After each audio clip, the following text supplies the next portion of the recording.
Hi, I'm Joe Miller, and today I'd like to talk about what happens when you bring your arms overhead. That's a pretty common movement in life, also pretty common in yoga practice. From the first movement of a sun salutation, downward facing dog, handstands, we have our arms in that overhead position quite a lot in yoga practice. Unfortunately, I think there's some misconceptions in the yoga world among both students and teachers about what happens during that sequence of events. So that's why I want to make this video today, to go through that sequence in some detail and to clear up some of those misconceptions.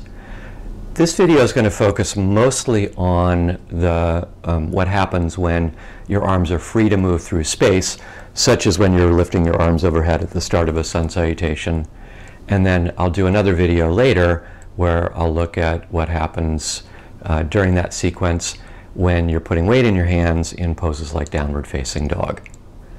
This is actually a really complex series of events. It requires the coordination of several different parts of your skeleton moving together in a synchronized way to allow you to bring your arms overhead safely and fully, particularly your shoulder blade, which is called your scapula, and your arm bone, which is called your humerus. So for that reason, this sequence of events is often referred to as scapulohumeral rhythm. So that's our subject today, scapulohumeral rhythm. Before we get into this in detail, let me just emphasize that although I'm going to go through the elements of scapulohumeral rhythm one by one, most of these actions are taking place in a synchronized, simultaneous fashion, so that a lot of these things are kind of happening together. They're not happening kind of sequentially. But just to make it clear for you, I'll try to go through it step by step. So let's start with the first element of scapulohumeral rhythm. What is that? Well, not surprisingly, your arm has to lift. So that's called generically humeral elevation. So humeral elevation, our first step. Of course, there's lots of different ways you could lift your arms overhead. You could bring your arms out to the side and overhead. That's called shoulder abduction. You could also bring your arms forward and overhead. You'll get to the same place. The pathway was different, and that's called shoulder flexion. And of course, there's lots of other potential pathways. You could go a little forward, a little more forward, so that there's kind of a multitude of potential trajectories that your arms could take. There's also one more pathway that I'd like to mention because I think it's particularly important, and that's called abducting your arm through the scapular plane, sometimes referred to as scaption. So what's the scapular plane? Well, it'd be helpful to have a look at the skeleton to understand this. So let me pull Skelly in. So we'll have a look at him here. Unfortunately, he's got a little problem. His head is kind of collapsing down because he's missing a part, but that's all right. I think we'll be able to see clearly what we need to see anyway. Let's start with the place where the whole shoulder girdle arm complex joins to the rest of the skeleton. That's here where your collarbone or clavicle forms a joint with your sternum or breastbone. If we follow along the collarbone out towards the shoulder, there's a joint here between the collarbone and the shoulder blade. And then if I spin Skelly around, you can see that the shoulder blade, this triangular shaped bone here, is resting against the surface of the rib cage. There's no joint that connects the shoulder blade directly to the spine. Instead, there's a webbing of muscles that hold it in place and allow it to move in various directions, sliding over the surface of the rib cage. So if I turn Skelly this way, this is the shoulder socket called the glenoid fossa or glenoid cavity. That's on the outer part of the shoulder blade. And you can see that the rib cage itself is rounded. It's not a flat surface. So in order for the shoulder blade to conform to that round surface, the shoulder blade in its resting position is kind of facing a little bit forward and out to the side. So if we draw a line from the inner edge of the shoulder blade out through the shoulder socket, continue that line, that's called the scapular plane.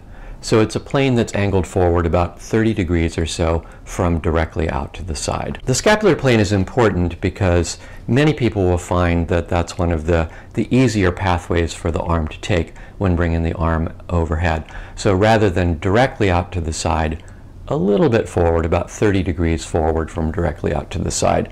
You can try that for yourself, and I think you'll feel that probably feels like a fairly smooth and unimpeded trajectory for your arm to move through. So that's the first element of scapulohumeral rhythm, humeral elevation. So the next element of scapulohumeral rhythm is rotation of the humerus. When your arm abducts, bringing it out to the side and overhead, your arm bone has to rotate externally.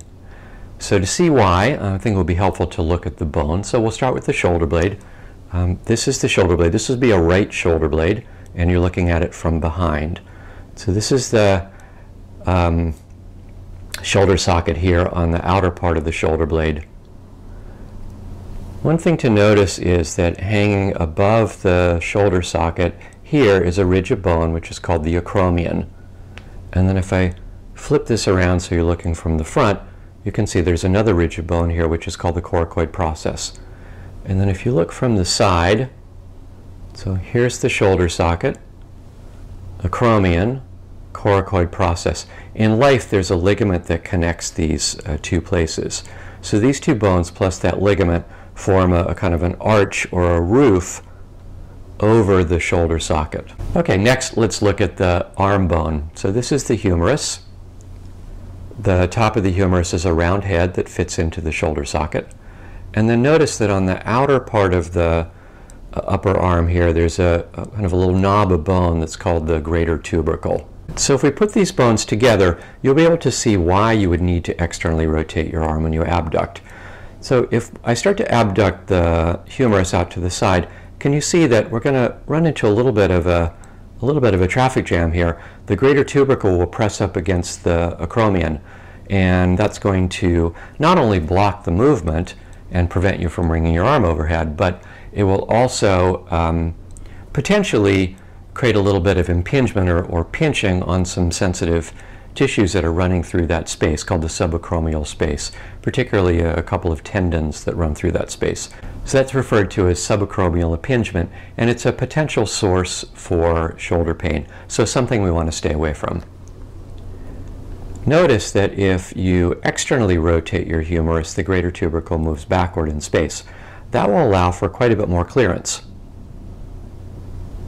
You can see this from the side as well. So by externally rotating, the greater tubercle moves backward, and that allows for more clearance to be able to bring the arm up overhead. So that external rotation of your arm when you abduct your arm is obligatory. You have to do it. The situation is a little bit different with some of the other trajectories. One of the reasons why moving through the scapular plane is easier for many people is that it doesn't require as much external rotation to move through that plane. What about shoulder flexion when you're bringing your arm forward and up? The traditional view has been that that's accompanied by internal rotation, although there's been more recent research that suggests that it's actually also accompanied with some external rotation. I think that's still a little bit of an open question, but it's very clear that in order to be able to abduct your arm, that you must externally rotate your arm. You can feel this for yourself. So if you start by bending your elbow and then externally rotating your arm so that the front of your arm bone rotates away from the midline of your body.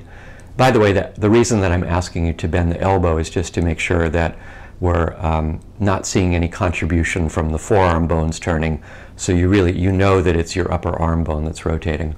So with the arm in this externally rotated position, you can feel, I think, if you try it, that it's a pretty clear pathway to bring the arm out to the side and overhead. And if you try the opposite, internally rotating, you'll feel that you get jammed up. You can't complete the movement. If you externally rotate at that point, you can continue the movement. You can also feel that shoulder flexion is a little bit different. So if you internally rotate your arm, you'll see that, in fact, there's still actually a pretty clear trajectory to bring the arm all the way overhead.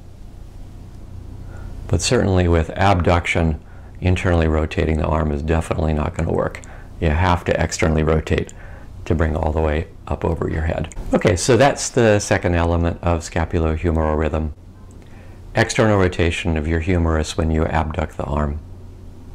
So the next element of scapulohumeral rhythm is scapular or shoulder blade upward rotation. Very, very important part of the movement. It's necessary for you to bring your arm up overhead, and I think this is probably the element in this sequence that's where there's the most wide misunderstanding. So we'll go into this in a little bit of detail. So what is shoulder blade upward rotation? Well, let's have a look at the shoulder blade here. We see how this would be more or less the resting position of the shoulder blade on the back. Again, you're looking from the back. The shoulder socket is facing somewhat out to the side, of course a little forward also, as we mentioned. The acromion is hanging over the top of the shoulder socket, so hanging above the head of the humerus. When you upwardly rotate your shoulder blade, the shoulder socket turns to face up towards the ceiling. That moves the acromion out of the way, so that's important. The lower tip of the shoulder blade moves out, and because it's following the curved surface of the rib cage, wraps forward, so that at the end of the movement, the lower tip of your shoulder blade will be around towards the side of your rib cage rather than on your back. At the same time that the shoulder socket turns to face up towards the ceiling, of course the inner upper corner of the shoulder blade is dropping down. You can see why this would be important if you see the humerus in the shoulder socket. So even if you externally rotate the arm bone, abduct, you can see you're still going to run into a little bit of a blockage here. The humerus is going to run into the acromion. So in order to prevent that from happening, as the humerus moves overhead, the shoulder blade upwardly rotates. These two actions happen more or less simultaneously. The first 30 degrees approximately of humeral elevation, the shoulder blade is generally not so involved, but beyond that point, your shoulder blade has to move along with your arm bone in a simultaneous synchronized way. To bring your arm all the way overhead, that's 180 degrees of shoulder abduction. About 120 degrees of that is humeral movement, and about 60 degrees is the upward rotation of your shoulder blade. So about 2 to 1 arm to shoulder blade movement. You can see that movement on me. So we'll start with the shoulder blade in the resting position. I'll mark the line of the spine of the scapula ending at the acromion on the outer corner of the shoulder, the line of the inner border of the shoulder blade, which you'll see is basically pointing downward, and then the lateral border. Watch what happens as I abduct the arm. So it begins with external rotation, the arm begins to abduct, and then right around here the shoulder blade starts to also upwardly rotate. And at the top of the movement, let's see where the shoulder blade is. So here's the line of the spine of the scapula ending at the acromion, which is lifted toward the ceiling. The inner border of the shoulder blade, notice how the lower tip is wrapped around towards the side of the rib cage, and then finally the lateral border. You can see the upward rotation that's happened. So this movement is important for a few different reasons. One is pretty clearly by moving the acromion out of the way, we prevent that impingement or pinching of the humerus against the acromion, so that's important.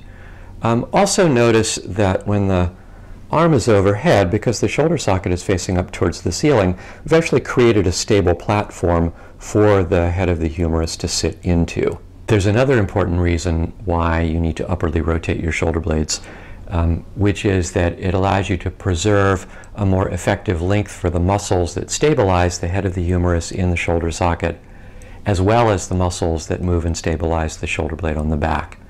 Muscles work best at close to their resting length. A muscle that's very long or very short isn't able to generate force as effectively. So by moving the shoulder blade and the arm bone together, that allows you to preserve a more effective length for those muscles that allows you to maintain stability for your shoulder.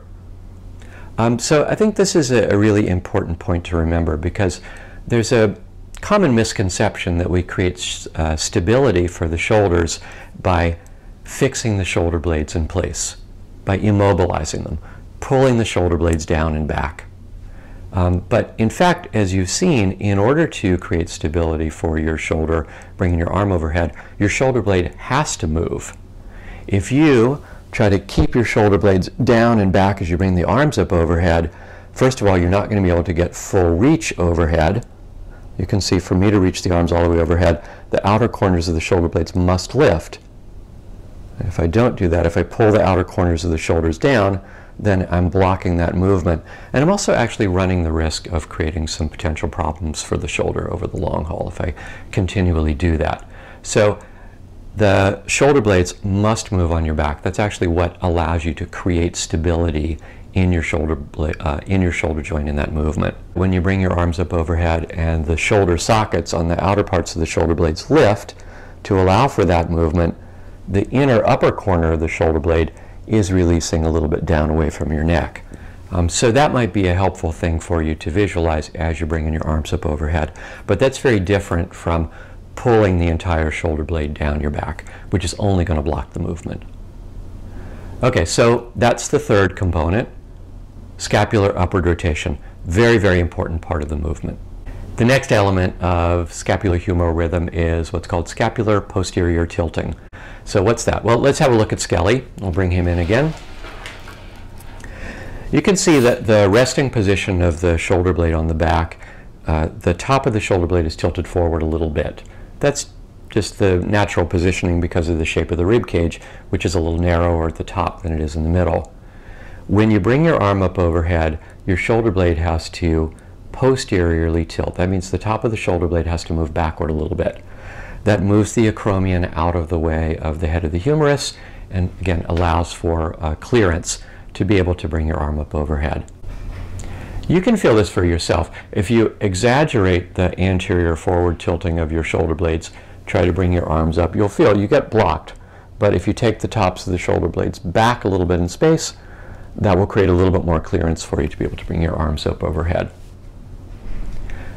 So that's the fourth element of scapulohumeral rhythm, scapular posterior tilting. Okay, the next element of scapulohumeral rhythm is what's called scapular external rotation. So let's have a look at Skelly again to understand this. So you recall that the resting position of the shoulder blades on your back was for the shoulder socket to not be facing directly out to the side, but a little bit forward. That defined that scapular plane. As the outer part of the shoulder blade moves forward, that would be internal rotation of the shoulder blade.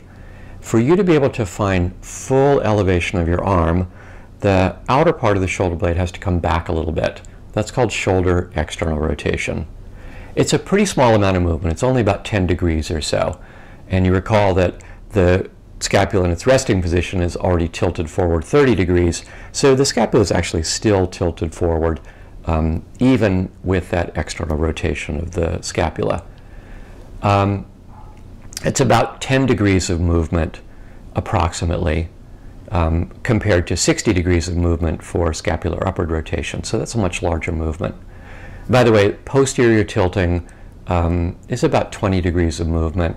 Although I would emphasize that there's a lot of individual variability between people, so we can take all of those numbers with a grain of salt. They're going to be different for different people, and that doesn't mean that there's a problem. It just means that there's a lot of variation between people. So that's the fifth element, scapular external rotation. One more thing that I'd like to mention about when we talk about the movements of the scapula is that, of course, your collarbone is attached to your scapula. So when your scapula is moving, your collarbone also moves. So that means with the upward rotation of your scapula, the outer end of the collarbone will lift, and also that the collarbone will rotate a little bit posteriorly or backwards. The next element of scapulohumeral rhythm is what happens with your spine, specifically your thoracic spine or the spine of your rib cage and the rib cage itself. So to understand that, let's have a look at Skelly again. So we can see that the shape of the thoracic spine is rounded towards the back. That's the natural shape. But in order for us to bring the arms all the way overhead, there has to be a little bit of thoracic extension. So there's a little bit of a flattening of the thoracic curve to allow the sternum, the breastbone, to lift towards the ceiling. That's different from tilting the entire rib cage back which I sometimes see students doing. So this is more of a feeling of an internal lift within the rib cage itself that supports the lift of the arms. That's if you're bringing both arms up together. If you're bringing one arm up, a little bit of thoracic extension is also helpful, but you'll also feel that there's a little bit of what's called thoracic lateral flexion. So that means a little bit of a side bending. It's not a big side bend like this, but in order for me to create some support underneath my shoulder, the rib cage on my right side lifts a little bit, which means that I'm lengthening on the right side and creating a little bit of a shortening on the left side. Okay, so that's scapulohumeral rhythm. We'll just run through those elements one more time. The first is humeral elevation. Remember, there's a number of different pathways to get there. The second is humeral rotation, externally rotating the arm when you're abducting. The third is scapular upward rotation. The fourth, scapular posterior tilting. The fifth, scapular external rotation. And of course, there's accompanying movements of the clavicle or collarbone with all of those movements of the shoulder blade. And then finally, there's a little bit of thoracic extension and a slight bit of thoracic lateral flexion if you're bringing one arm up towards the ceiling. Okay, so what's the takeaway from all of this? How can you apply this into your own practice? Well, the first thing that I would emphasize would be that your brain already knows how to do this. You've been bringing your arms overhead probably for most of your life, and even if you never heard of scapulohumeral rhythm before, your brain knows how to coordinate these parts of your body in a synchronized way to accomplish that. So the primary piece of advice that I would have for you is to actually get out of the way. Right? See what you can do to stop impeding the movement. So I would urge you to not try to take this information and try to micromanage the movement. In fact, that's going to be really counterproductive, because those ingrained patterns in your brain of neuromuscular activation are going to be much more effective at guiding the movement than you trying to kind of control it consciously. It would be like trying to walk and trying to control your muscles consciously. It doesn't really work so well. So the primary thing is kind of get out of the way. Let your brain do what it already knows how to do. One reason why I think this is important is that there's a tremendous amount of individual variability between people. Some people a little more external rotation, some people a little less, some people a little more upward rotation, some people a little bit less. That's all normal variability. That's just your brain figuring out how to coordinate these movements for your skeleton. And trying to micromanage the movement is only going to interfere with that.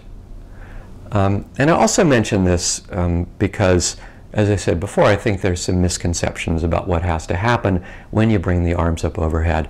Probably the clearest case of that is that instruction that you'll frequently hear to pull the shoulder blades down and back when you're bringing the arms overhead. As we've seen, that's really counterproductive. It blocks the movement.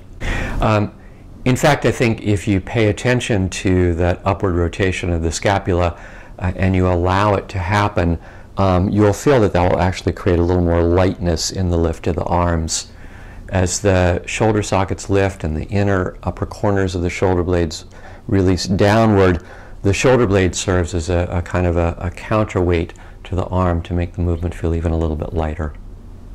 So rather than trying to kind of control the movement consciously, allow the movement to happen naturally.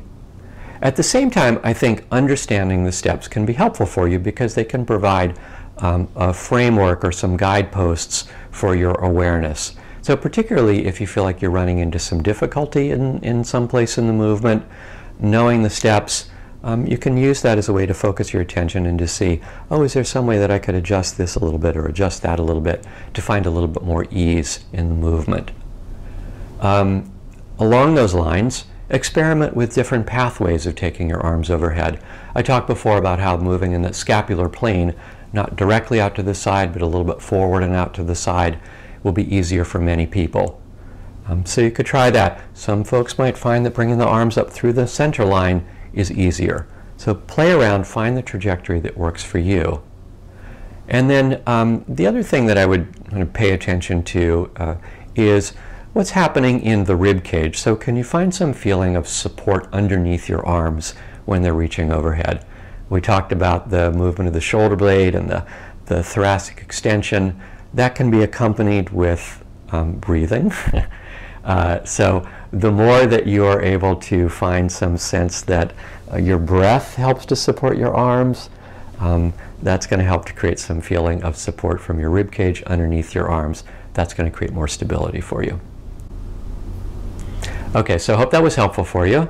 If you liked the video, please give it a thumbs up, and subscribe to my channel if you want to see more videos, and please leave a comment. I'd love to hear from you. All right, thanks a lot for watching.